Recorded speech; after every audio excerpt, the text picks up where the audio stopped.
So I read a study that said about 54% of Americans believe in psychic abilities. That means that 46% don't. And this story is about how I feel I was supposed to be a psychic medium. So I entered this knowing that about half of you are not going to believe a single word of what I'm saying, and that's cool. I'm not trying to convince or to convert anyone. You can hold on to your beliefs. I still hope that you hang out with me and listen to my story. If anything, maybe you'll be entertained. Give me a like while the intro plays. I told you this was going to be tough, but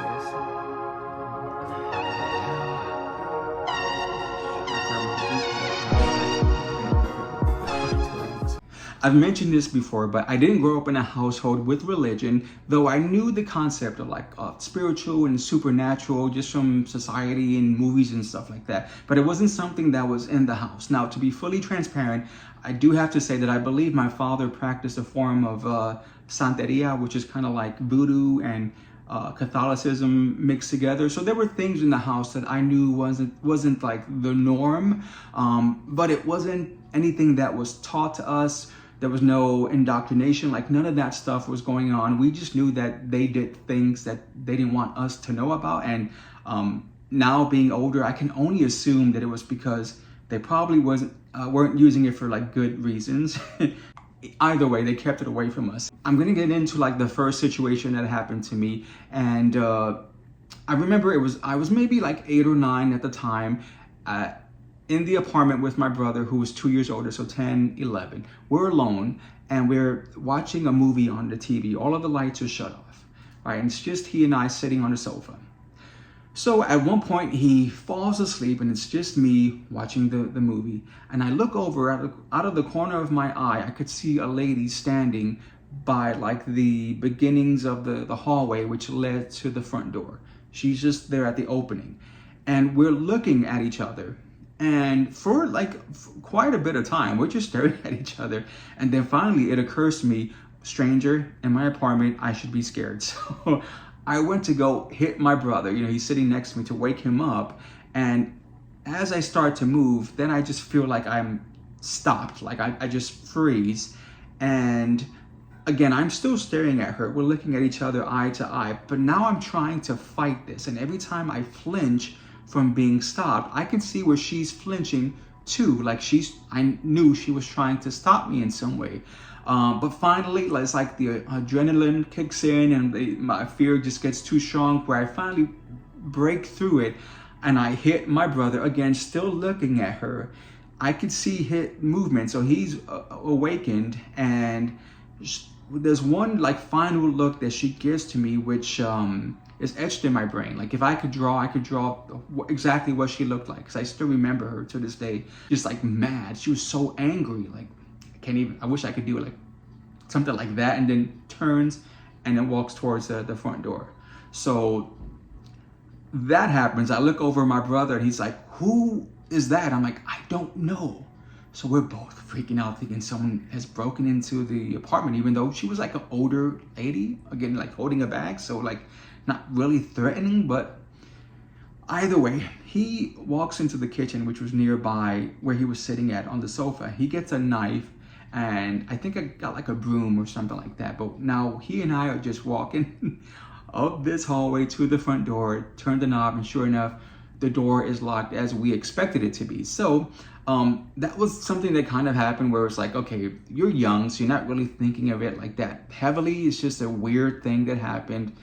Keep it pushing, right? So the next incident didn't happen for many years, but what I will say is that in between those two incidences, I did start to notice that, and I don't even know how to explain this, but it's like there were times, not all the time, not every time, but there were times when if I were by myself in a room, I just got the sense that I wasn't alone. And that doesn't mean, I don't mean that to say that like, oh, there was another spirit in the room with me. Because again, I wasn't even thinking on those terms. It was just more like, you know, like when every person has their own energy.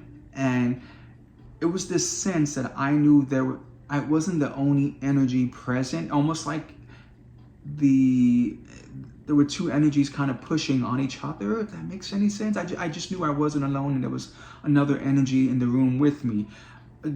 Not having the words or the ideas to kind of figure out what that meant, it was just something that just was. But as I got older, and started to learn more, that got stronger. Like, I started to get the idea that thoughts were trying to be, whenever I felt that, the thoughts were trying to be given to me. You know, people, mediums talk about this. It's like, I don't hear a voice. It's like someone was trying to talk to me. It was just almost images, but not even that. Just the thoughts of images would kind of pop into my head. And I thought that was weird. But again, not knowing what that meant. And eventually I was in high school, and I started to go to church now on my own with my friends, and trying to be a good Christian. Obviously, this isn't my normal type of video, but here's the connection to what I usually talk about. Me being going to church all the time, trying to be the best Christian that I can be, and also knowing that I had these feelings, you know, that for men. This was just something else to go, oh, first it was this, and now there's this. Like, really, dude, like, can you please get it together? Like, that's kind of like what was going on in my brain. So I pushed both of that away. I didn't want to face either one of those parts of my life, right? And so that's exactly what I did. Even though I kept having these feelings, I pushed it away. Similar situation, right? It wasn't until, so I joined the military, I make this friend, and I'm sleeping over, like, he was staying with this couple. He was their roommate, so he's staying at their house. And so this one night, we go out to the club, I go back to his place, and I'm staying with him. And so we're in his bedroom, like, he had this big king bed, and he and I are sleeping or laying down. He was knocked out, fast asleep. I've never had that luxury. So I'm awake, trying to go to sleep. I'm underneath the covers, like, but then for some reason I feel cold, like I almost shaking, like I'm like, oh my gosh, it's so freaking cold, even though I kind of knew it wasn't. And I take the covers and put it over my head, feel a hand on my calf, and it's going up and down. And again, I have the thoughts of, hey, like, someone's trying to get my attention, but I am freaked the F out. I'm just like, oh my gosh, like, but the whole time thinking that I am out of my mind. It's like, Mikey, stop it. You're being ridiculous. This is not happening. Just, you know, so I'm basically arguing with myself of how this is not happening, but I still feel it. And I feel where it's getting like more intense. So out of nowhere, again, I'm still trying to fight this. I'm denying it. I'm trying to, like, just go to sleep. I'm doing this. And then I hear my friend who was asleep. Apparently he woke up at some point, and I hear him go, get the F out of my room. So when he screams this, I take the covers off of my head, and I could see he had a dresser with a mirror, which was kind of facing the bed. So I look at the dresser. In the reflection, I could see this lady standing there, and then she just disappears. And I was like, part of me was like, oh, thank you, because I really thought I was losing it. So did you see her? He goes, yes. So his roommates, they knock on the door. Is everything okay? So he's telling them what happened. And the thing is, the three of them knew, or they had heard, that the house was haunted. And so they kind of had this feeling that something else was in the house with them, but it was never to this extreme to where they actually, like, we never saw anything, like, it wasn't anything like that. And so that was kind of this weird thing where at this point I thought, shoot, I kind of figured that I probably had something to do with this next level type of situation. And I wasn't there for that. That keeps happening. So next incident, I'm standing watch, which meant like I had to patrol the hangar where I worked. and just to make sure nothing crazy is happening. A couple of my friends who lived in the barracks were kind of bored, so they came over just to stop by and visit. So the three of us were in this office talking, and again, not talking about anything related to any of this stuff whatsoever, just a normal conversation. Out of nowhere, I turned to my one friend and I said, "I'm sorry about Christmas." And he looks at me like, what? And then I don't even know how or when it happened, but there was this thing where like I was looking down at me having this conversation with him. It's like I was in the corner of the office looking at this and saying, "I'm sorry about Christmas." And then there was okay, just to skip over to get to the point, he was talking to his grandma. And she had a nickname for him. I don't remember. We'll just make something up, like Gummy. So she goes, "Gummy, I'm so sorry about missing last Christmas, but I was there with you guys," and giving names. So he, again, we're both dudes in the military, not talking about anything related to this topic, but he just breaks down like a baby. He starts to cry and he's like, "Oh my gosh, Grandma, I've missed you so much." And he's hugging me because, again, I'm still seeing me, but it's like he knew what the deal was. This goes on for a bit, and then just like that, boom, it's kind of like I switched back in. And first thing is that I am just overwhelmed with these emotions of love and sadness. It was a mix of both, and it really was overwhelming to where I started to cry, like the ugly cry was happening, to where I actually had to step outside for a minute and just cry it out. It was so strong. Like I'd never felt that level of sadness in my life. It was crazy. But I go in and my friend, he starts like, "Oh my gosh, what happened?" I'm like, I don't know. And like, what? And he's like, there's no way that you would have known any of this stuff. I'm like, it wasn't me. Like, it wasn't me talking. And before I could even think of anything else, the other friend of ours, he goes, "Can you find my brother?" And I was like, yeah, no. Like, I don't know what's going on. I don't know what's happening, but I can promise you, that's not how this works. So another time, I am in Key West on a temporary detachment. And so one day, me and a coworker of mine, we're just walking down the main street. I think it's Duval Street. And there's this tarot reader that's sitting on the sidewalk with her table set up, right? And we're kind of just bouncing from store to store. And the entire time, I see her looking at me. Like it's like in an obvious kind of odd way. She just keeps staring at me as we're going from store to store. So at one point, we're close to the table, but he was going to go into some store that like I just did not care for. So he's like, he goes, "I'll just wait for you out here." Okay, fine. So he goes in, I'm out there. She comes up to me and she goes, "Can you just sit down with me for 1 second?" And I'm like, okay. So I go down. She goes, "I just need to make this fast before your friend comes out. I just want you to know I have a message that I need to give to you." And as this is going on, she's kind of giving me my cards. And I mentioned this in another video of mine, this part of it, where she's kind of reading my cards, and at one point she turns over the death card. I don't know anything about tarot, but she flips that over. I'm like, "What the heck?" And she goes, "Okay, this doesn't necessarily mean that you're going to die, but something's going to happen to you when you're 29, like a near-death experience, or that someone near to you is going to die, or something like that, at 29, just to keep an eye out for that." I don't know if I've told that story, probably not, but it's on my list to tell because she was totally legit with that. But she wanted to say that the message that she had for me was that I know that I have a gift and that I'm supposed to be using it. And then she said something about, I know that you're gay and don't let that stop you from your gift. And she's like, "Okay, that's all I have to say to you."